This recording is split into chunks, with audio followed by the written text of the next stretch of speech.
Dios le bendiga, buenas noches, amado hermano y hermana. Bienvenida a Estudiemos Juntos. Nuevamente nos encontramos delante de la palabra de Dios para que nos ilumine y podamos aprender. La aplicación a nuestra vida espiritual es sumamente importante. Tome su cuaderno, su Biblia y un lapicero para poder apuntar y vamos a iniciar sin mayor preámbulo. Una de las cosas que yo te aconsejo que hagas es que antes de estudiar tengas un momento de adoración al Señor. Antes de que tú estudies la palabra, acostúmbrate a eso, sobre todo cuando te es difícil orar. Hay personas que les es difícil buscar al Señor y no tienen pues tiempo para hacerlo, lo tienen muy reducido. Bueno, yo te aconsejo que hagas las dos cosas a la vez. Antes de leer la palabra, pues tómate unos minutos para buscar al Señor, no para pedirle, solo para buscar, para estar cerca de Él, para decir lo que Él es, lo que significa para ti y tener una comunión, una relación íntima con Él. Y después de eso, pues, dale un tiempo al estudio de la palabra. Esa es la mejor manera que yo aprendí y que mis maestros me han enseñado, perdón, y me enseñan para poder exponer mi vida a la palabra y no así en seco. Pero es un consejo, pues, de tu hermano. Estamos estudiando juntos y creo que todo por el mismo precio te puede servir esto. Te acostumbras a orar. Y qué mejor que cuando ya buscas el consejo de la palabra, pues ya tu corazón, ya tu espíritu se ha fortalecido. Tu alma y tu cuerpo han menguado en ese momento. Capítulo 15, versículo del 6 al 35. Estos versículos nos arrojan, por lo menos yo hice un pequeño bosquejo, ustedes pueden verlo atrás. Es un problema que se está gestando en la iglesia, un problema que como en toda iglesia se está dando. La iglesia es un semillero de ministros, la iglesia es un semillero de ministerios, es un lugar donde brotan los dones, en donde suceden cosas gloriosas, sobrenaturales, en donde hay sanidades, también hay liberaciones en la iglesia. Existen milagros, hay milagros, está pasando algo en las iglesias todos los días. Algunas veces somos conscientes y otras no somos conscientes, pero creamos o no creamos, veamos o no veamos, la iglesia viva está gestando, produciendo algo glorioso todos los días. Pero de la misma forma y de la misma manera, también en la iglesia se originan graves pecados. De hecho, la iglesia se levantó para poderle dar como un refugio. Se recuerda que en el Antiguo Testamento Dios levantó como ciudades de refugio, 6 ciudades de refugio, 3 ciudades dentro de Canaán y 3 ciudades dentro de Canaán y 3 ciudades fuera de Canaán, del otro lado del Jordán, porque ahí se habían quedado, me parece, 2 tribus y media. Ellos querían quedarse ahí en ese lugar. Ahora, las ciudades de refugio fueron levantadas para precisamente dar refugio al que lo necesitaba, es que no era para todos. Y ya sabemos de que esta es una sombra, un símil, una semejanza de lo que es Jesucristo para nosotros. También podemos nosotros proyectarlo con la iglesia. La iglesia es un lugar en donde se van a refugiar endeudados, pecadores, lesbianas, mormones, ateos, católicos, evangélicos que han caído, evangélicos que aún no han caído, pero que antes fueron mentirosos, viciosos. Es decir, la iglesia fue levantada para darle refugio a aquellos que Dios había venido a salvar. ¿Y a quién le vino a salvar? No a los justos, sino a los pecadores. Aleluya. Es decir, que la iglesia es, es un gran hospital para el alma. Por eso es que cuando uno ve a un cristiano que se cree, uno dice, bueno, no ha entendido o se le olvidó. Dios tendrá que recordarle el propósito de levantar iglesias. Hubo un problema bastante fuerte en esta iglesia. Jerusalén era como la sede central de los viajes en donde Pablo estaba regresando de su primer viaje, regresó a Antioquía y se encuentra después de un tiempo con un problema bastante profundo y es un problema doctrinal. En la iglesia no solamente hay problemas que son bastante livianos o pasajeros, sino son problemas profundos. Uno de los que yo considero que es un problema profundo dentro de una congregación es la doctrina. La doctrina no te puede salvar porque la salvación es por gracia. Es un don que el Señor otorga gratuitamente, no por obras. Eso lo dice Efesios.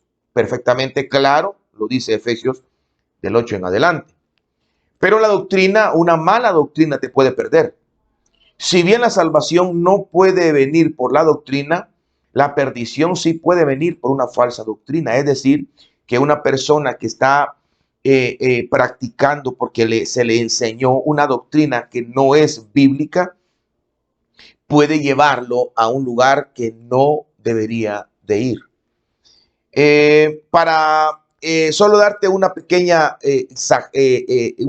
luz, hay enseñanzas, hay doctrina, hay muchas, hay doctrina de demonios, doctrina de ángeles, hay doctrina de personas, tradiciones que se hicieron doctrina, hay doctrina de error, hay falsa doctrina, hay viento de doctrina, es decir, hay una infinidad, bueno, no infinidad, hay un grupo de doctrinas que podemos enseñarlas, pero para resumirlas, le quiero decir dos cosas, bueno, tres cosas.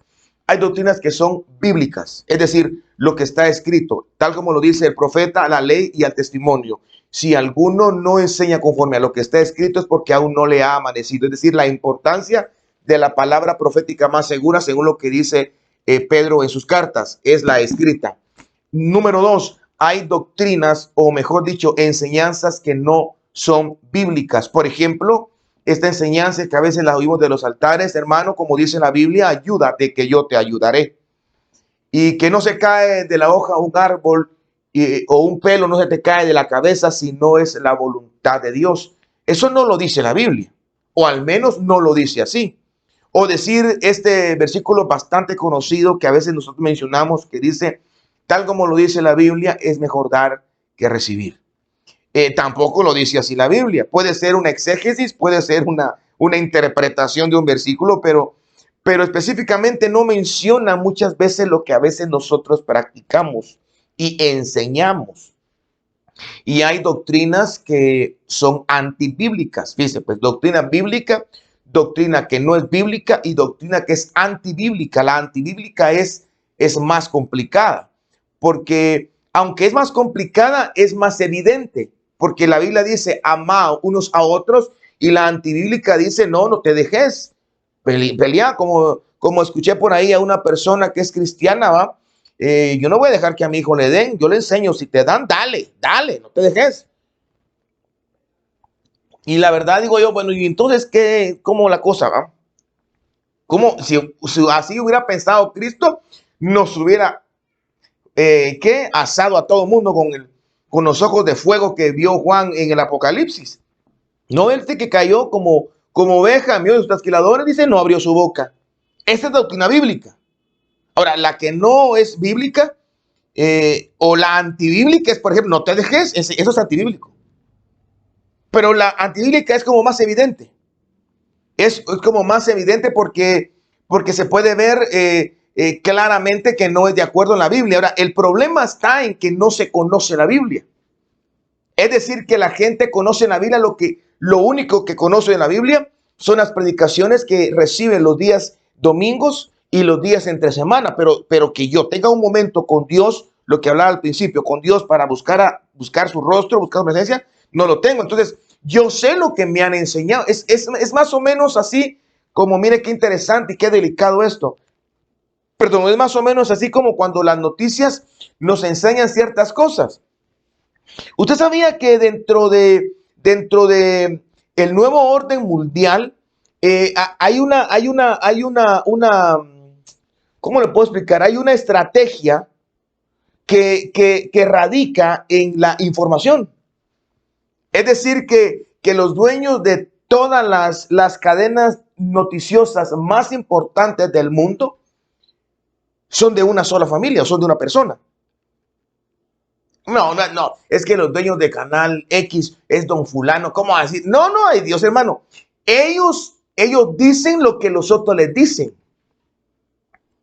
Y las cosas que pasan aquí en este territorio guatemalteco, pero el extranjero, esas noticias ya vienen formuladas, cocinadas, maquilladas por otros, por decirlo de alguna manera, por otros gigantes de la información.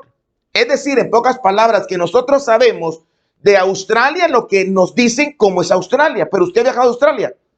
No, pero ahí hay ¿cómo se dice? Canguros, hay osos hormigueros, así. ¿Y qué tan segura está que hay osos hormigueros todavía y que hay canguros?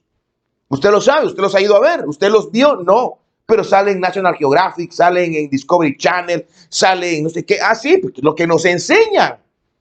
Es esto el punto, es lo que estoy hablando. Perdóneme, tal vez el ejemplo tan absurdo, tan burdo, tan bajo que estoy tratando de darle para que podamos de alguna manera comprender la importancia de entrar en el conocimiento bíblico, en lo que Dios dice. Hermano, Dios puede hablarte en sueños, eso lo dice Job. Dios puede hablarte en una palabra profética, pero te puedes confundir. La gente anda averiguando sueños. Mire, soñé esto, soñé un sapo, soñé a una varita mágica, soñé esto. Pero ¿por qué se andan afanados, preocupados por un sueño? Porque les dieron una palabra profética. Yo voy a ir a las naciones.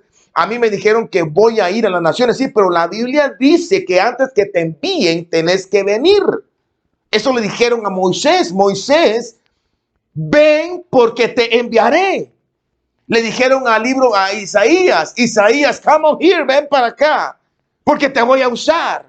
Es decir, que esa parte la dice la Biblia. Por eso es que el apóstol Pedro dice que nosotros hacemos bien en darle tiempo a la palabra. Por eso yo bendigo tu vida por darte unos minutos de este domingo para poder estudiar, por lo menos escuchar lo que, bueno, considero yo que la Biblia lo está enseñando. En este problema de la iglesia, habían unos hermanos que habían tenido a bien enseñarle a otros hermanos, mire qué interesante, unos hermanos enseñándole a otros hermanos que debían de circuncidarse, es decir, quitar la carne de su prepucio. Génesis capítulo 17 habla del pacto que Dios hizo con Abraham y ese pacto se llama Gilgal, es decir, es un pacto de la circuncisión. Ese pacto era para los varones, dándoles a entender que Dios los estaba escogiendo. Dios los había visto con agrado. Dios los quería apartar para ellos. Y este pacto, como eran descendientes de Abraham, eran judíos, porque en Abraham nació la dinastía, la descendencia, la genealogía, el país, la cultura judía o hebrea, mejor dicho. Ellos estaban observando durante miles de años ese pacto de la circuncisión. Es decir, que cuando un hombre se circuncidaba, estaba diciendo: yo soy judío, yo guardo la ley. Y después de que Abraham recibió el pacto, Abraham trasladó de alguna manera esa enseñanza a sus hijos, al punto que Moisés ya lo puso como una ley, porque en Abraham no era el tiempo de la ley. Cuando vino Moisés en el monte Sinaí, Éxodo capítulo 19, ahí fue donde se gestó como un precepto guardar la circuncisión, guardar ese pacto. Y cuando los gentiles se acercaron a Cristo, ellos no eran circuncidados porque no eran hebreos, no eran del pacto. Por eso dice en la Biblia, Pedro también dice: ustedes no eran de la ciudadanía divina, no eran parte del pueblo de Dios, pero os habéis sido acercados por la sangre de Cristo. Pero nos llamó así como somos. Y cuando ellos se acercaron a Cristo, unos hebreos le decían a los que no eran hebreos, ustedes deben de circuncidarse, porque si no se circuncidan, ustedes no pueden ser salvos. Y esto lo dice el versículo número 6. No, esto lo dice el versículo número 1 y lo dice el versículo número 5. Esto que te he hablado de la circuncisión. Ok, ahora, otro punto muy importante es el siguiente.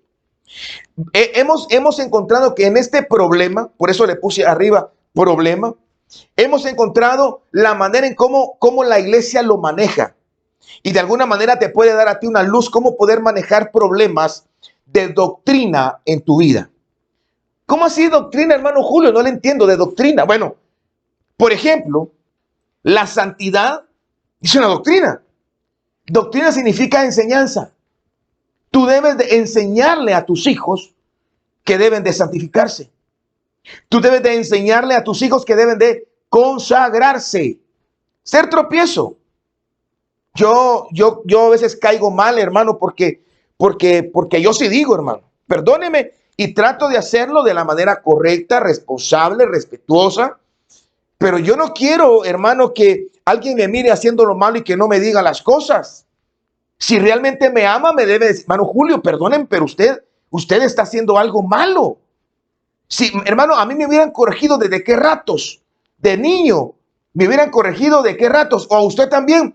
Un montón de cosas malas no hubiéramos hecho, pero no vino la corrección. Lo que venía es digamos la misericordia, no le digamos nada. Ay, todo lo hace Dios. No, hermano, para eso Dios está usando al hombre. Es que si Dios hace todo, entonces, ¿para qué predicamos los domingos? ¿Para qué enseñamos Biblia? ¿Para qué cantamos? ¿Para qué servimos? Si Dios puede hacerlo, claro que Dios lo puede hacer todo, pero dice la Biblia que todo lo que te venga a la mano, hazlo. Bueno, ahora vamos a dividir en por lo menos 1, 2, 3, 4, en 5 partes este problema. ¿Cómo se manifiesta o cómo ellos nos muestran cómo se pudo solucionar este problema? En nuestras vidas, amados hermanos, vamos a encontrar problemas doctrinales. Usted no me estoy refiriendo a que yo me bauticé, hermano Julio, en agua. Yo ya no tengo ese problema de doctrinal. Pero usted sabe lo que significa el bautismo en agua. El bautismo en agua tiene muchos beneficios, pero uno de los más importantes, o mejor dicho, uno de los importantes, todos son importantes, pero uno de ellos es que usted dio testimonio públicamente que era pueblo de Dios. Y cuando usted públicamente da un mal testimonio, tiene un problema doctrinal. Usted sabe lo que es la Santa Cena, el pan y el vino. Bueno, el pan es muerte, o representa, es un tipo de la muerte, y el vino es un prototipo, una figura, una sombra de la resurrección. Y usted cada vez que lo participa, o lo que llamamos nosotros los cristianos evangélicos, la Santa Cena, esta es una enseñanza doctrinal. Pero hermano Julio, yo hoy participé de la Santa Cena. Es que yo no tengo problema. Bueno, usted ¿sabe cuándo? Cuando usted tiene que morir. Pablo decía, cada día muero. Cuando usted tiene que callarse la boca y no responder. Cuando usted no tiene que actuar con impulsos personales, sino que en lugar de morir, usted acciona. Y cuando tiene que levantarse y resucitar porque están dándole la invitación a que venga al altar, o que acepte a Cristo, o que se reconcilie, o que lea la Biblia, o que ore para que resucite. Y usted dice, no, muchas gracias. Tiene problemas doctrinales. Cuando usted, amada hermana, va a la iglesia y aunque tenga el velo puesto en la cabeza, y aunque use velos traídos desde las lejanas tierras de Jerusalén, unos velos de lino fino que cuestan, ¿qué? 400, 500 quetzales. Unos velos increíblemente hermosos con bolitas a los lados. Unos velos que cuando uno mira de lejos dice, wow, ahí viene el ángel Gabriel o alguna prima de él. Aleluya. Pero usted es desobediente. Usted desobedece a su pastor. Usted no obedece a su esposo, no lo respeta considerando su consejo. Usted no se somete a la autoridad, pues usted tiene problemas doctrinales. Cuando usted no quiere orar, cuando usted no quiere leer la Biblia, usted tiene problemas doctrinales. Es que cuando hablamos de problemas doctrinales, hermanos, lo que pensamos es en el bautismo en agua, en la Santa Cena, en el velo. Ay, no, yo cumplo, yo ya me bauticé en agua, yo participo de la Santa Cena y uso velo. Yo no tengo problemas doctrinales. Es que es una figura, hermano. Son cosas materiales, pero la repercusión es espiritual, dándonos un acceso a lo celestial. Entonces, en esta hora, como es un estudio, permítame que me tome mi tiempo para poder expresar un poco esto, porque hay un problema doctrinal en la iglesia, y el problema doctrinal era que ellos necesitaban resolver si debían o no debían de circuncidarse para ser salvos. En el versículo número 2 del mismo capítulo 15, Pablo tiene una discusión con ellos junto con Bernabé. Es decir, que Pablo y Bernabé venían del primer viaje enseñando. Cuando encontraron a otros hermanos que habían bajado de Judea y habían descendido a hablarle a los hermanos que tenían que circuncidarse. Y el versículo 5 dice que muchos fariseos que habían creído ahora estaban enseñando que debían de guardar los preceptos de Moisés. Y en este merequetengue, Pablo y Bernabé se opusieron y empezaron a defender la doctrina, la sana doctrina. Y en esta situación tan complicada, vemos que ellos tomaron una vía bastante interesante. Y la vía que tomaron era que fueron a consultar al Sanedrín. Fueron a consultar a los ancianos, a los apóstoles. Esto lo subieron a Jerusalén. Cuando digo lo subieron a Jerusalén, me estoy refiriendo que esto lo trasladaron a autoridades superiores. Y esto es un punto doctrinal, la autoridad superior. A veces queremos resolver todas las cosas nosotros, pero hermano, no podemos resolverlo todo nosotros. Debemos de ser suficientemente humildes y reconocer que necesitamos ayuda. Porque sin la ayuda ellos se hubieran quedado molestos. Porque dice la Biblia que Pablo y Bernabé discutieron una discusión, dice la Biblia, no pequeña, con este grupo de hermanos que estaban enseñando lo contrario. Y si ellos no suben esto a la autoridad superior, se hubiera quedado la molestia. Es como cuando un hermano o una hermana tiene un problema X con alguien y en lugar de consultarlo, de ventilarlo con la autoridad, buscando ayuda, lo que hacen es que tratan de resolverlo por sus propios medios. Y al final no se logra la resolución que Dios espera. Entonces, lo primero que debemos de analizar es el origen del problema. Es decir, que ¿cuál es el origen del problema? Cuando uno analiza el origen de las cosas, uno tiene un poquito más de luz de la respuesta a dar. Por ejemplo, la Biblia dice que no puede salir de una misma fuente agua dulce y agua amarga. No puede. Entonces, veamos la fuente. Veamos la fuente. Es como decir, ¿quién firmó el cheque? Lo firmó el loquito. Ese cheque no sirve, aunque tenga una gran cantidad y aunque diga lo que diga. ¿Quién firmó el cheque? ¿Quién fue el que te dijo eso? Fue fulano.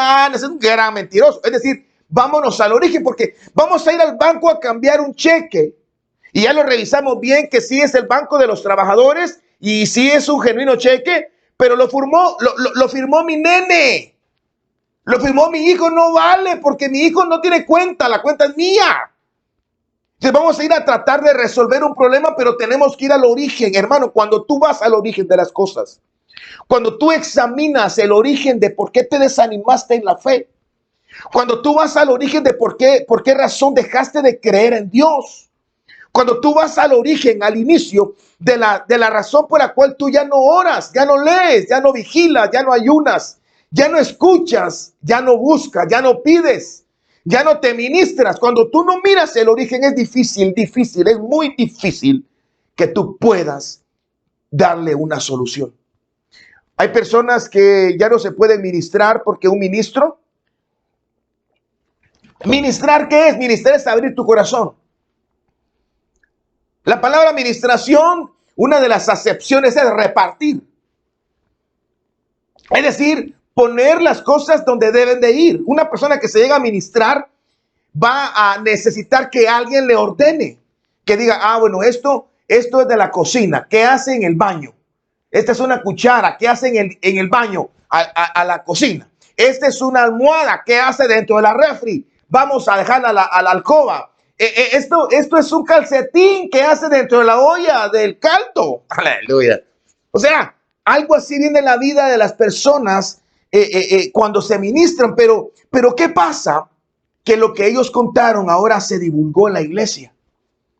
Ese desorden, ese calcetín que estaba metido ahí, ahora ya todo el mundo sabe que ella tenía un calcetín en la olla de los tamales.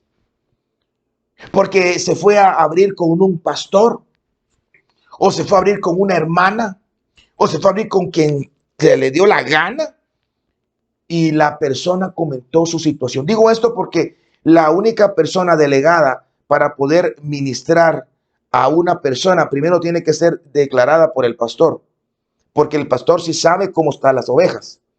Las personas no saben cómo están las ovejas. Los líderes no saben cómo están las ovejas. Y aunque sepan, Dios le dio la responsabilidad y la autoridad solamente a los pastores de la casa de ese lugar para poder administrar las almas, restaurarles, sanarles, fortalecerles. Y cuando tú te vas a ministrar con otras personas y no son ellos, corres el riesgo de hacer esto. Y después, todo lo que tú dijiste se ventiló. Tú le dijiste en secreto a alguien que habías hecho algo y ahora todo el mundo sabe y todo el mundo te señala. Y es ahí donde ya no te tienes ganas de ministrarte. Pero ¿cuál es el origen? ¿No será que te ministraste con alguien que no debiste? O puede ser que estabas en un lugar en donde no era tu pastor. Porque hermano, mire, le voy a decir una cosa. Yo tengo 2 hijos. Esther, que es una belleza, es una preciosura, un angelito. Y también mi precioso hijo, Josué Gabriel. Hermoso. Jamás voy a decir algo y jamás voy a hacer algo que a ellos les lastime o les dañe. Y en todas sus cosas feas y duras, claro, como su padre voy a querer cubrirles, pero corrigiéndoles. Yo a mi hija le digo las cosas. ¿Es en serio, Esther? Y le digo que se enoje. Eso es mi trabajo como papá. Que lo haga o no lo haga es su problema, pero yo tengo una responsabilidad que hacer. Pero si hubiese algo, yo siempre la voy a cubrir, la voy a tapar, la voy a proteger. Puede ser que alguien que se fue a ministrar con esa persona y no era tu pastor. Porque el pastor dice la Biblia que guarda, alimenta y protege a sus ovejas. Y si no te protegió o no te protege, probablemente no sea tu pastor.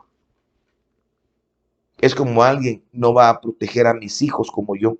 Los puede querer, les puede dar comida, les puede dar vestido, les puede dar lo que sea, pero no los va a proteger como el que de verdad fue delegado de parte de Dios. El origen. El origen lo vemos en el versículo 24. Dice la Biblia que el origen, por cuanto hemos oído que algunos que han salido de nosotros, a los cuales no dimos orden, os han inquietado con palabras perturbando vuestras almas, mandando circuncidados y guardar la ley. Mire qué interesante lo que está diciendo. Lo que está diciendo acá es que las personas que estaban enseñando eso eran personas que eran parte de ellos. Por eso es importante que tus ojos no los quites de Cristo. Es decir, dice la Biblia, puestos los ojos en Jesús. ¿Cómo puedes seguir a un hombre viendo a Jesús? Es fácil. Tú vas a ver a Jesús en él. Y cuando digo a Jesús en él, significa verdad en él. Verdad en él. Es decir, que lo que te va a predicar no es algo que a él le enseñaron. No es algo que ha venido en la misión durante tantos años. No. a la ley y al testimonio. Si alguien no predica, no enseña conforme a lo que está escrito, es porque todavía le falta. Está en la oscuridad. No tiene la lámpara, porque la palabra es una lámpara, una lumbrera en nuestro camino. Entonces, cuando nosotros vemos a un hombre, corremos el riesgo de perdernos de nuestro verdadero norte que se llama Jesucristo. Hermano, yo sé que usted me va a decir, no, hermanos, que ya lo sé, yo sigo a Cristo. No, hermano. Desgraciadamente, yo le puedo decir que más del 50% de la iglesia que hoy en día estamos poniendo los ojos en el hombre. Y a veces le damos más peso a lo que el hombre diga que a lo que la Biblia menciona. Perdone que lo diga, pero eso es una realidad. No, yo no lo estoy diciendo. Eso es un ejemplo que estoy sacando de este versículo. Eran de nosotros y que están enseñando sin ser autorizados. Ahora, digámoslo así. Hay gente que está enseñando cosas que no debiera sin la autorización, pues no digamos de un ministro, sin la autorización divina. Eran pueblo de Dios. Y eso es lo peligroso, le digo, lo peligroso de poner los ojos en un hombre, en un ministerio. Nosotros somos del ministerio XX. Nosotros somos del ministerio del XX. Somos de la iglesia fulana, somos del ministro tal. Pablo lo dijo en alguna de sus cartas. Dijo, uno dice que soy de Pablo, otros de Apolo, otros de Cefas. ¿Y no está dividido Cristo? No lo digo yo, los que hablan la Biblia lo estoy leyendo. ¿Era malo poner los ojos en Cefas? ¿Era malo poner los ojos en Pablo? ¿Era malo ponerlos, o dijo solo anticristos? Uno dice que son de Apolos. ¿Era malo poner los ojos en Apolos? ¿Era malo seguirlo? No, no era malo. Eran genuinos. Eran apóstoles genuinos. Entonces está lo malo que dejaron de ver a Cristo y solo los vieron a ellos. Ok. Número 2, el versículo 24, el origen era dentro de ellos mismos. No era gente del mundo, era gente que tenía doctrina, gente que sabía palabra. Dice la Biblia en el versículo 5 del capítulo 15 que eran fariseos que habían creído, es decir, gente que tenía conocimiento. Y eso es lo peligroso del conocimiento, hermano. Porque dicen que el conocimiento es poder. Sí, pero si no podemos manejar un poder, nos vamos a destruir. El poder corrompe, hermano. El conocimiento es un poder, pero si tú no manejas ese conocimiento con una, es que no le puedo decir condimento porque no es un condimento, con la llave adecuada, ese conocimiento va a destruir. Tarde o temprano mucho puede ser bíblico, pero sin la llave destruye. ¿Cómo así, hermano Julio? Por ejemplo, hermanos, vamos a ir todos los domingos a las 10 de la noche, vamos a ir a darle comida a los indigentes al Mercado Central, a la Terminal, a la Zona 18, al Hospital San Juan de Dios y al Hospital Roosevelt, todos los domingos a las 10 de la noche. Y vamos a ir el primer grupo de damas. Y las damas, pues, como ese primer grupo, llevan cafecito y panitos de manteca. El otro domingo le toca a varones. Entonces, varones ahora no. Varones dan chocolate y pan con frijoles. Mejor que las damas. Ahora le toca a los jóvenes. A los jóvenes, perdonen. Vamos a dar Coca-Colas y hamburguesas. Ahora le toca a los diáconos. Ahora ellos dieron pizza. O sea, y peleándose entre ellos. Aunque es bueno el fin, está destruyendo ese conocimiento de ir a darle palabra a las personas. Fíjese, hermano, que yo recuerdo que yo nací en una iglesia en donde siempre se hacían mesas proféticas. Yo no hablo mal de eso, hermano, Dios me perdone. Yo no estoy hablando mal de nadie, pero se tergiversaba. Eso tiende a tergiversarse. Porque el pastor tenía que pedir quién iba a alistar la mesa profética. Y bueno, yo pienso que lo mejor es que se dé. Mire, yo quiero colaborar esto.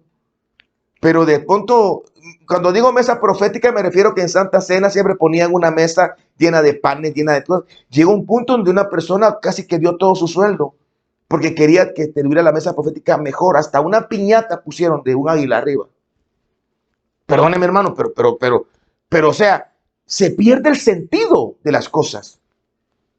Por eso es importante, muchísimo importante ver el origen de las cosas. ¿Cuál es el origen cuando digo el origen, cuál es la motivación que tú tienes? Número 2, que es digno de analizar el problema. Es decir, que el problema era que los judíos decían que los hebreos decían que los gentiles debían de guardar ciertos preceptos de los mandamientos de la ley. Uno de ellos era que se tenía que circuncidar. Ahora, vamos a ver el análisis que Dios hizo. Versículo 7, 8 y versículo 11. En el versículo 7 está la primera semejanza. Este hombre se levantó y dijo, bueno, ellos, en el versículo 7 dice, ellos oyeron la palabra. Pedro está hablando, dice, ellos oyeron la palabra. Dios me dio la oportunidad de llevarles el evangelio y lo oyeron y ahí se convirtieron al evangelio. Es decir que al igual que nosotros, Dios nos habló, porque nosotros los hebreos, ellos eran judaizantes, pero llegó el evangelio. ¿Se acuerda usted en el pórtico de Salomón, en el capítulo número 3, capítulo 2 del libro de Hechos? En el pórtico de Salomón, cuando Pedro se levantó y hubieron muchas personas que aceptaron al Señor en ese momento. Dice la Biblia en capítulo 2, versículo 14, dice la Biblia de que ahí llegó el evangelio a los hebreos, porque todos los que estaban ahí estaban por la fiesta de Pentecostés, estaban ahí reunidos celebrándola. Y ahí vino el Espíritu Santo sobre ellos, hermanos, y Pedro se levantó en el pórtico de Salomón después y predicó, y ellos oyeron la palabra del evangelio y recibieron el don del Espíritu Santo. Y también dice el apóstol Pedro en capítulo número 15, versículo número 7, que eso mismo les pasó a los gentiles. Pedro fue a la casa de Cornelio por dirección del Espíritu Santo, y ahí en la casa de Cornelio les predicaron el mismo evangelio, y ¿qué cree? También les dieron el don del Espíritu Santo. Entonces el primer examen es que ellos recibieron por oír la palabra. Qué importante es oír.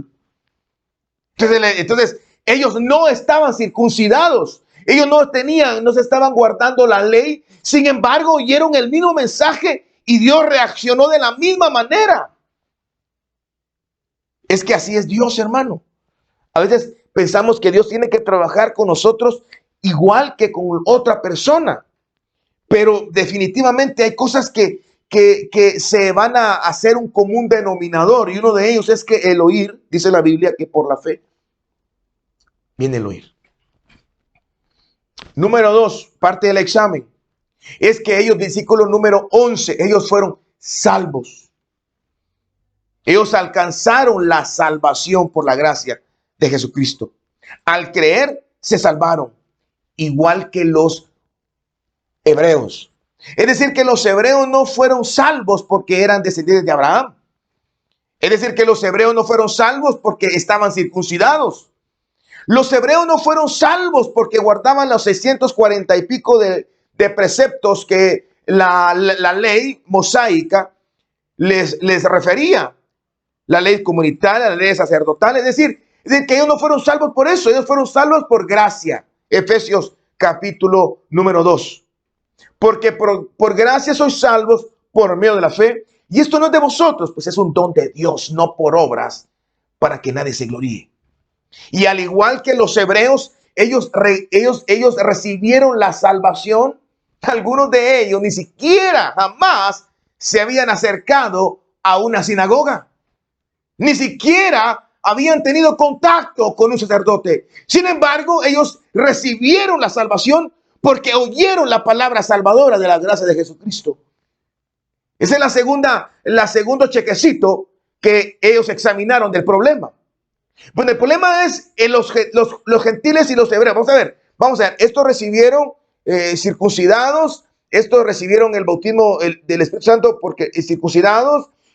guardaban la ley. Ahora estos gentiles, estos no estaban circuncidados, estos no guardaban la ley, recibieron lo mismo que estos. Ok, es algo interesante. Ahora, número dos, estos fueron salvos no por lo que hicieron, no por la ley, no por la descendencia, no por los nombres, no porque eran descendientes de esto. Ahora los gentiles, estos fueron salvos por estos fueron, recibieron igual que esto. Otra cosa interesante. Y número 3, versículo número 8, recibieron el Espíritu Santo igual que en el aposento alto lo recibieron los gentiles. Es decir, que cuando hablamos de un problema no solo hay que analizar el origen, sino hay que analizar el problema en sí. Porque de pronto no sea un problema, pero lo miramos como un problema. Por ejemplo, la gente dice, pues, no puedo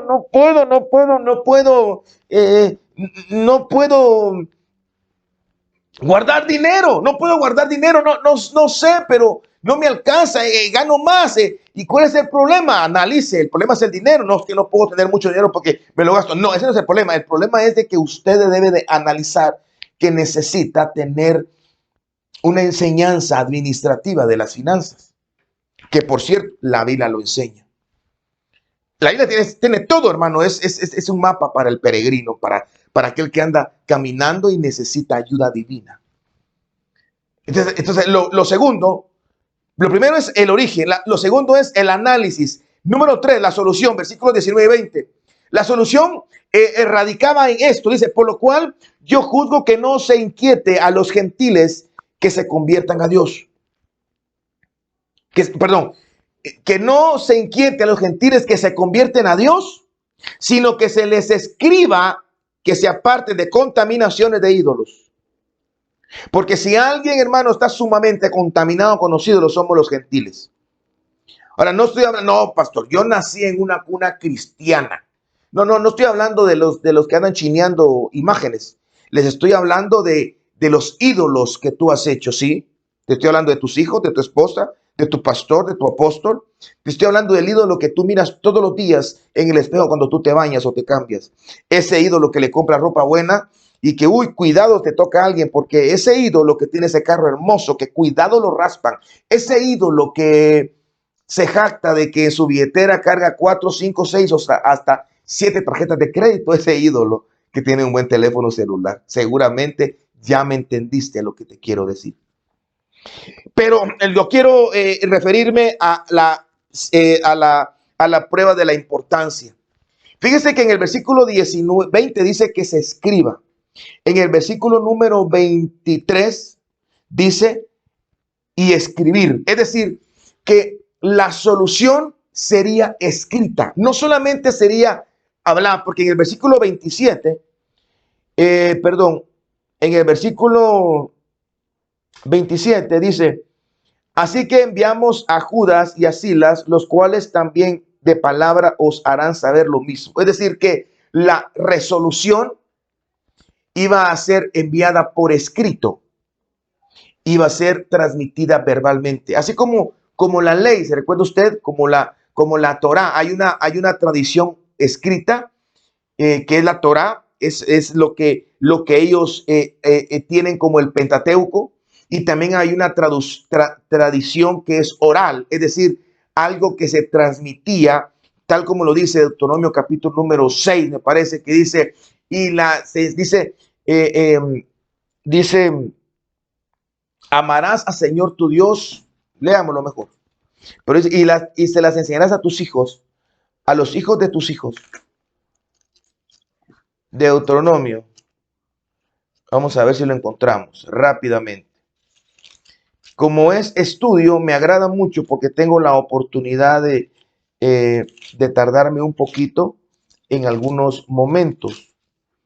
Ahí está, dice, estos pues son, estoy leyendo Deuteronomio capítulo 6, dice, estos pues son los mandamientos y estatutos y decretos que Jehová nuestro Dios mandó que os se los enseñase, para que los pongáis por obra en la tierra a la cual pasáis vosotros para tomarla. Verso 2.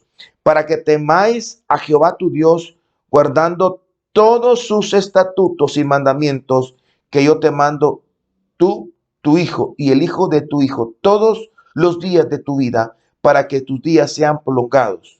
Ahora, mírelo, escucha lo que dice. Oye pues, oh Israel, y cuida de ponerlos por obra para que te vaya bien en la tierra, que fluye leche y miel, y os multipliquéis, como te ha dicho Jehová tu Dios. Oye Israel, Jehová nuestro Dios, Jehová uno es, y amarás a Jehová tu Dios de todo tu corazón y de toda tu alma y con todas tus fuerzas. Y escuchen lo que dice el verso 6, que es lo que le hablaba de la tradición oral. Y estas palabras que yo te mando hoy os estarán en tu corazón. En una versión dice, y las escribirás en tu corazón y las repartirás y las repetirás a tus hijos. Y escuche, y hablarás de ellas estando en tu casa. Esa es la tradición oral. Y andando por el camino y al acostarte cuando te levantes. Y las atarás como una señal en tu mano y estarán como frontales entre tus ojos. Y las escribirás en los postes de tu casa y en tus puertas. Es decir, que en los preceptos, la palabra, esta resolución iba a ir escrita y también iba a ir hablada, por decirlo de una manera. Esto nos da la enseñanza de que cuando nosotros encontremos un problema en nuestras vidas, tenemos primero que ver el origen. Segundo, tenemos que analizar el problema, realmente si es un problema, cómo es que el problema se desenvuelve. Número dos, darle una solución. Y de esta solución tienes que dejarla por escrito para que no se te olvide, recordando lo que dijo el profeta, se recuerda a Habacuc, escribe la visión en tablas. Escríbela, le dice. Y termino con esto. El versículo 28 termina con el secreto, porque vimos el origen, el análisis que oyeron, se salvaron, y el verso número 8, el Espíritu Santo. La solución la encontramos en el 19 y 20, y lo importante, pues, es la resolución o la conclusión o la solución iba a ser no solamente hablada, sino iba a ser escrita, dándonos a entender la importancia que tiene cuando encontramos un problema y cuando le encontramos la solución de ponerla escrita. Y la última parte que yo le escribí, el secreto. Ahora, ¿por qué le escribí el secreto? Porque realmente esto no le encontré otra palabra. Le digo el secreto porque no mucha gente lo encuentra. No mucha gente lo conoce o lo sabe como un secreto. Pero yo sé que algunos lo van a entender perfectamente. ¿Y a qué me refiero con el secreto? Me refiero a que el éxito, la solución de este problema lo dice el versículo 28. Dice, porque ha parecido bien al Espíritu Santo y a nosotros. Va, de aquí, ya. ¿Cómo es que dice? Nos ha parecido bien al Espíritu Santo y a nosotros. ¿Cómo lo haríamos nosotros? Nos ha parecido bien a mí y a Dios. Le ha parecido bien a mi pastor y a mí. Le ha parecido bien a mi esposa, a mis hijos y a mí. Y el Espíritu Santo. El último versículo del libro de Corintios dice, el amor del Padre, la gracia del Hijo y la comunión con el Espíritu Santo sea con todos vosotros.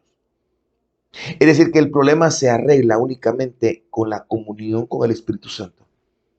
Tú puedes tener mucho conocimiento. Tú puedes tener mucha autoridad en un lugar. Tú puedes pedir mucha ayuda. Pero si tú no tienes el Espíritu Santo, puede que un ministro, un pastor te dé un consejo bueno y no te funcione. Es porque tú no tienes comunión con el Espíritu. Es algo así como cuando te dan una pastilla y te duele el estómago y te dice el doctor, bueno, tómese estas tabletas, se las toma cada 8 horas durante 5 días. ¿Y qué hace Juan Camaney? Juan Camaney se la toma cada vez que se acuerda. Ya tiene el tercer día y solo se ha tomado 2 pastillas. Llega al 5.º día y está bravo con el médico y divulga a todos sus amigos de que ese médico no sirve porque no le ayudó en su enfermedad. Él fue un buen médico. Probablemente te dio la medicina adecuada, pero tú no tuviste la responsabilidad de tomártelo como te dijo. Eso es el Espíritu Santo. O mejor dicho, esa es una manera de poder comprender la importancia del Espíritu Santo. Es decir, que puedes tú tener muy buen pastor. El pastor puede tener comunión con el Espíritu Santo y te puede dar un buen consejo. Tú puedes tener un buen análisis del problema y encontrar, ya sé cuál es el problema. El problema son mis amistades, el problema es la música, el problema es el teléfono, el problema es del internet, el problema es el router, el problema es el hermano, el problema es mi ropa, el problema es mi aliento, el problema son mis pies, el problema... Ya encontraste, pero si no tienes comunión con el Espíritu Santo, no vas a lograrlo. Es imperativo. Es algo de primer orden de importancia, de segundo orden de importancia y de tercer orden de importancia. Bueno, vamos a dejarlo ahí. Versículo 36 al 41 para el próximo domingo 11 de septiembre a las 21 horas 9 de la noche. Que Dios te bendiga abundantemente. Te espero el próximo domingo. Bendiciones.